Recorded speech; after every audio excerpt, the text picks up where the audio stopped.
सामने हो।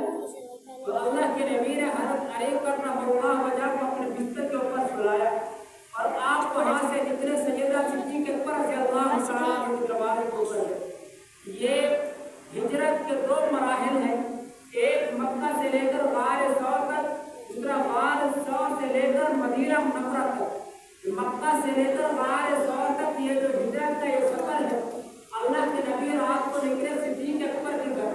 सिद्दीक़ अकबर को साथ लेकर आपने वहाँ से सफर किया, सीधा गार सौर पहुंचे।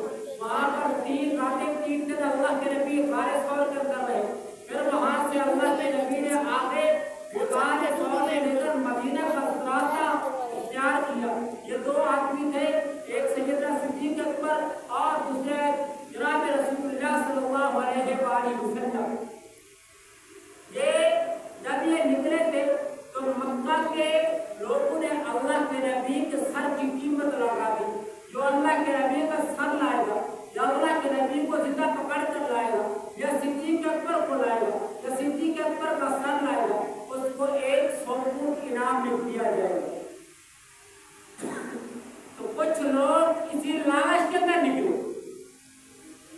एक रिवायत में आया कि अबू दुजाना ये निकले, और जब ये निकले तो अल्लाह के नबी को उन्होंने दूर से देखा कि एक सिद्दीक़ अकबर है और दूसरे अल्लाह के नबी है। ये एक ही ऊँटनी के ऊपर सवार होकर ये जा रहे हैं।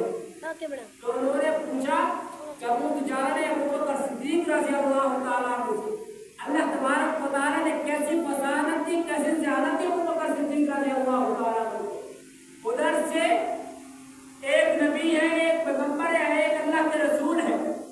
उनके सामने उनको जब अल्लाह के नबी को जब एक दरबार के अंदर लाया गया तो उधर से नमरूद पूछता है कि ए नबी, ए इब्राहिम, आपने हमारे गुफ्तगू को किस तरह पार किया, आपने हमारे गुफ्तगू को किस तरह मारा।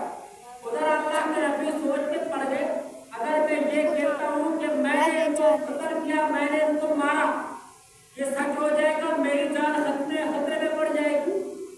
और अगर मैं ये बात कहता हूँ कि मैंने नहीं मारा,